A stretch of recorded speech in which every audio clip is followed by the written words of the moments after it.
India TV YouTube channel को subscribe करें और बेल आइकन दबाएं।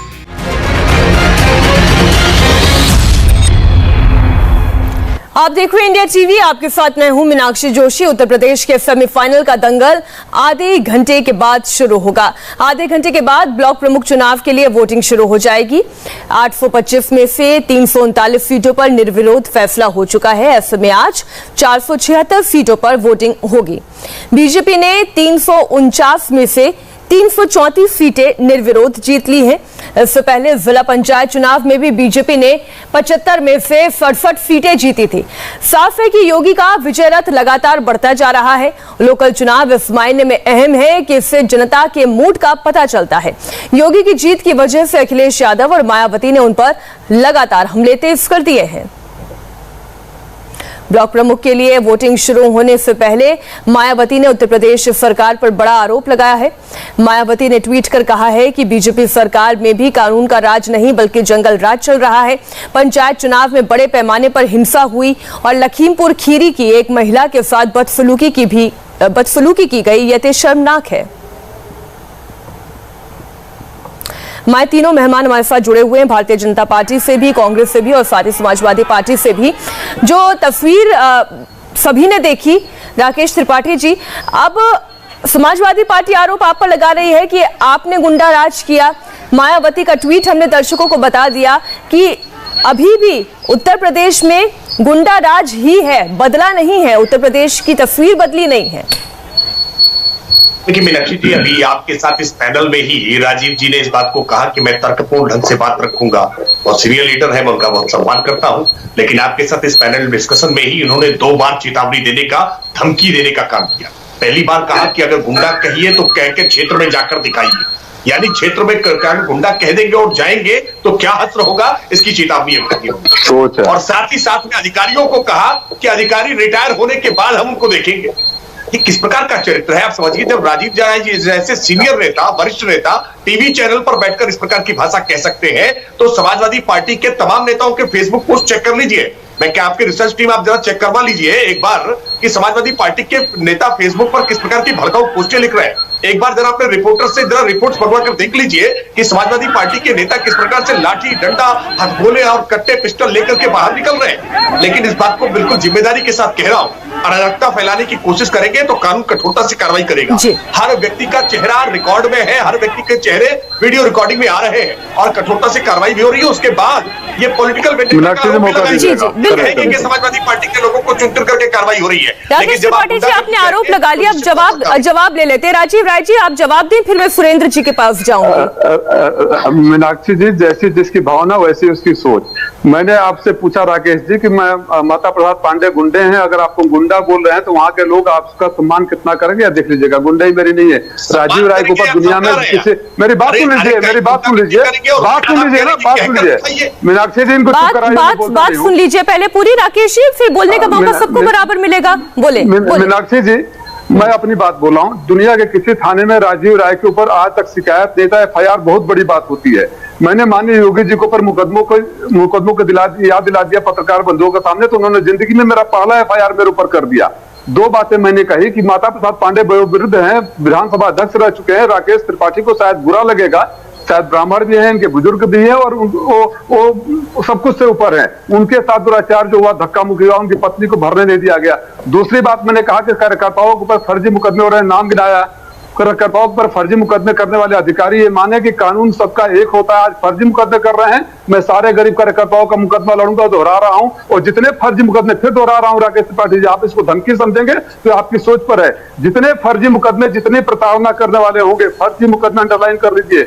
उन अधिकारियों को हम आपकी तरह तमंचा के साथ तो भेज तो नहीं सकते, उनके घरों की बेटी बहनों की साड़ी तो नहीं खींच सकते। हम तो कानून में यकीन करने वाले हैं। कानूनन रूप से मुकदमा कर आखिरी दिन तक मैं वचन देता हूं अपने लोकसभा के और अपने कर्मस्थली के कार्यकर्ताओं को वचन देता हूं कि मैं मुकदमा लड़ूंगा, जितने गरीब लोग हों, कानूनन ढंग से लड़ूंगा। हमारे संस्कार में ये नहीं है। और मैंने जो आपको बताया ना, मऊ में जो दोनों गोली चली है, दोनों जगह आपके ही प्रत्याशी हैं और आपके ही बागी हैं, वहां समाजवादी नहीं है। उसके बारे में भी कुछ कह देते और आरोपी भी आप ही के पार्टी के हैं।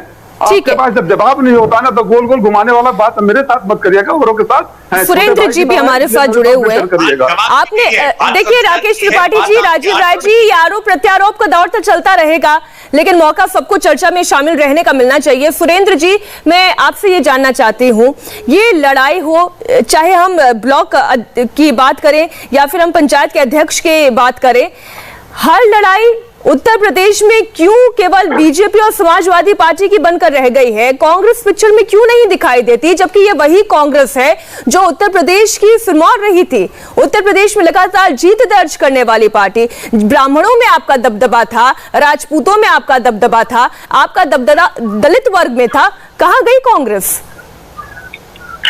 मीनाक्षी जी, पहली चीज तो ये चुनाव इनडायरेक्ट चुनाव है। डायरेक्ट और इनडायरेक्ट में मेरे ख्याल से आप अंतर समझती हैं। जनता के बीच में हम थे, हमने लगभग 376 जिला पंचायत जीते थे, लेकिन जिस तरीके से पत्रकार पीटे जा रहे हैं, मतदाता पीटे जा रहे हैं, डीएम एसपी की चल रही है, उस हिसाब से हम अपने जिला पंचायत अध्यक्ष न खड़े कर पाए न बनवा पाए। इस बात को हम स्वीकार करते हैं। अगर ये लोकतंत्र है तो इस लोकतंत्र के लिए कांग्रेस नहीं है। इस लोकतंत्र के खिलाफ जो भारतीय जनता पार्टी ने लोकतंत्र किया है, इसके खिलाफ हमने अंग्रेजों से भी लड़ाई लड़ी थी और हम इनसे भी लड़ाई लड़ेंगे। कहते हैं ना कि जलते घर को देखने वालों, फूस का छप्पर आपका है, आपके पीछे तेज हवा है और मुकद्दर आपका है, और उसके कत्ल पे मैं भी चुप था, अब मेरा नंबर आया और मेरे कत्ल पे तुम भी चुप हो, अगला नंबर आपका है। याद रखें मीनाक्षी जी, कल पत्रकार भी पीटे गए हैं।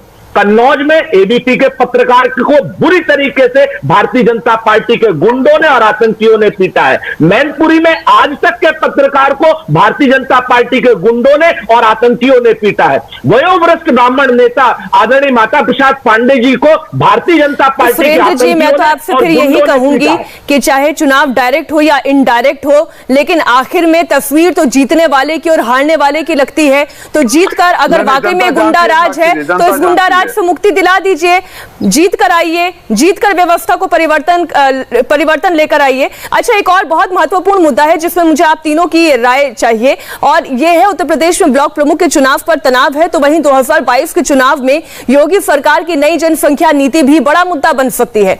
इससे लेकर बड़ी खबर यह है कि उत्तर प्रदेश में जल्द ही नई जनसंख्या नीति लागू हो सकती है। Uttar Pradesh state law commission ने जनसंख्या नीति का ड्राफ्ट वेबसाइट पर अपलोड कर दिया है। इससे पहले सीएम योगी आदित्यनाथ ने खुद नई पॉपुलेशन पॉलिसी के ड्राफ्ट की प्रेजेंटेशन देखी थी। अब इस ड्राफ्ट पर लोगों से 19 जुलाई तक सुझाव मांगे हैं। 19 जुलाई के बाद इस ड्राफ्ट को सरकार के पास भेज दिया जाएगा। तो 19 जुलाई तक सुझाव मांगे गए हैं और उसके बाद फिर इसका ड्राफ्ट आगे बढ़ा दिया जाएगा। अब आपको बताते हैं कि इस नई पॉपुलेशन पॉलिसी में क्या क्या बातें हैं। नई पॉलिसी में छोटे परिवार पर जोर दिया गया है। सरकार का फोकस 2 चाइल्ड पॉलिसी पर रहेगा। जिस परिवार में 2 बच्चे होंगे उन्हें सरकार विशेष सुविधाएं देगी। सरकारी सब्सिडी सिर्फ उसी परिवार को दी जाएगी जिनके 2 बच्चे होंगे। मुफ्त राशन भी सिर्फ परिवार के 4 सदस्यों को दिया जाएगा। मुफ्त शिक्षा भी सिर्फ 2 बच्चों को ही मिलेगी और 2 बच्चे वाले परिवार को ही सरकारी स्कॉलरशिप की भी सुविधा मिलेगी। उत्तर प्रदेश राज्य विधि आयोग के चेयरमैन एएन मित्तल ने बताया कि ऐसे बीपीएल परिवार जो 1 बच्चे के बाद नसबंदी कराएंगे उन्हें एक मुश्त 1 लाख रुपए देने का प्रस्ताव है। इसके अलावा ऐसे माता पिता के बच्चों को ग्रेजुएशन तक की पढ़ाई और मेडिकल का खर्च भी राज्य सरकार उठाएगी। ड्राफ्ट में प्रस्ताव किया गया है कि एमबीबीएस या बीटेक जैसी पढ़ाई में भी ऐसे परिवार के बच्चों को प्रेफरेंस दिया जाएगा। पहले की सरकारों ने इस विषय पर कानून बनाने की हिम्मत नहीं जुटाई, जबकि अगर कानून बन गया होता तो आज जो हमारी जनसंख्या दिन दूनी रात चौगुनी बढ़ती जा रही है उस पर लगाम लग सकता। हमने जो ड्राफ्ट बिल तैयार किया है वो किसी जाति, धर्म या किसी समुदाय विशेष को टारगेट करके नहीं बना रहे हैं, बल्कि हमारा कानून सीधा सीधा ये होगा कि जो व्यक्ति जनसंख्या नीति को अपनाएगा उसे तमाम प्रकार की सुविधाएं मिलेंगी। जैसे मान लीजिए अगर वो सरकारी सेवक है तो उसे 3 इंक्रीमेंट मिलेंगे, उसको विकास प्राधिकरण द्वारा जो आवंटित किए जाते हैं फ्लैट मकान, उसमें उसको वरीयता मिलेगी, उनके बच्चों को निःशुल्क शिक्षा मिलेगी।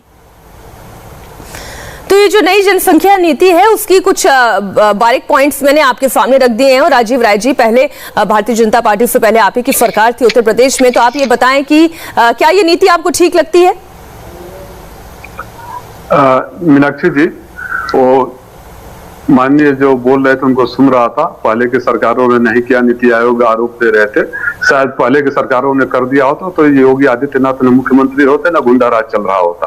पहली बात, चुनाव से ठीक पहले सरकार इनकी भी रही है, केंद्र में भी रही है, प्रदेश में भी रही है। चुनाव से ठीक पहले जब इनके पास लेखा जोखा देने का मतलब नहीं है, इनके पास ये नहीं कि 28 महीने में जिस बनाए हुए लखनऊ एक्सप्रेस पे बैठकर आप दिल्ली गए, पूर्वांचल के एक्सप्रेस वे क्यों बनने से पहले टूट रहा है। इनके पास 100 दिनों गड्ढा में मुक्ति का जवाब नहीं है।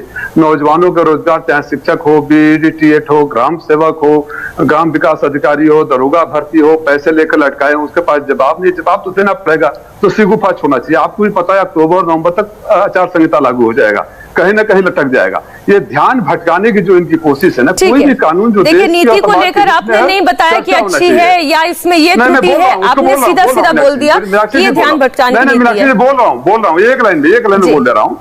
कोई भी कानून जो देश और समाज के लिए अच्छा है, उसमें सरकार की जिम्मेदारी के सभी पक्षों से बैठे विचार विमर्श करे और सकारात्मक उनके सुझाव ले, और हम सरकार के साथ रहेंगे जो भी देश और समाज के हित में होगा। लेकिन बात तो करे। आप चुनाव से पहले आप ले आएंगे, सिगुफा छोड़ेंगे, जवाब नहीं देंगे, तो हम सवाल भी नहीं उठाए लोकतंत्र में। 4.5 साल तक आप क्या कर रहे थे, इंतजार कर रहे थे। ठीक है, सुरेंद्र जी, आपकी क्या राय है इस नीति के बारे में? देखिए, जनसंख्या का प्रभावी नियंत्रण होना चाहिए, इस पर हम सब लोग एक मत हैं। लेकिन भारतीय जनता पार्टी एक मत नहीं है मीनाक्षी, क्योंकि भारतीय जनता पार्टी को जवाब देना होगा कि जब 1975 में श्रीमती इंदिरा गांधी जी जनसंख्या की पॉलिसी लाए थे तो ये सड़क पर डपली क्यों बजा रहे थे, उसका विरोध क्यों कर रहे थे? एक बात। दूसरी बात, भारतीय जनता पार्टी हमेशा अटकाने की, भटकाने की और लटकाने की बात करती है।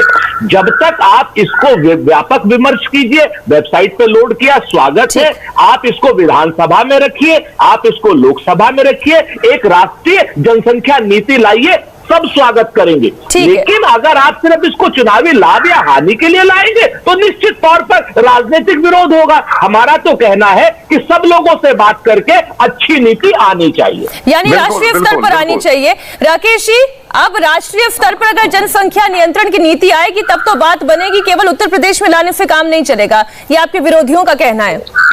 क्योंकि उत्तर प्रदेश में कोई जनाधार नहीं है, इसलिए उत्तर प्रदेश में कौन सी नीति आएगी, कौन सी नीति नहीं आएगी, इससे इनका कोई फर्क नहीं पड़ता है। इसलिए राष्ट्रीय स्तर पर बात देखिए, जवाब ले लेने दीजिए सुरेंद्र जी। सुरेंद्र जी, जवाब ले लेने दीजिए।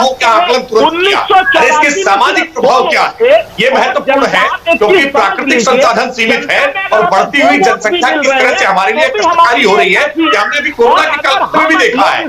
जनसंख्या का प्रभावित चित्रण होना चाहिए, इस बात से सहमत है। लेकिन किंतु परंतु कई सारे लगा देने का तुरंत काम, उसके राजनीतिक तौर पर नफा नुकसान किस तरह से है ये देखने का काम जरूर कांग्रेस पार्टी करेगी।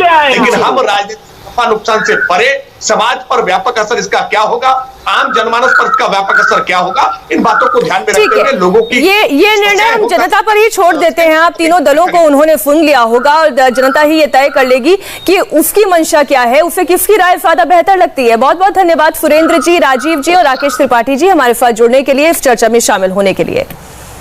और वक्त एक छोटे से ब्रेक का है। ब्रेक के बाद देखिए नीतीश सरकार के इकलौते मुस्लिम मंत्री ने क्या बड़ा कबूलनामा किया।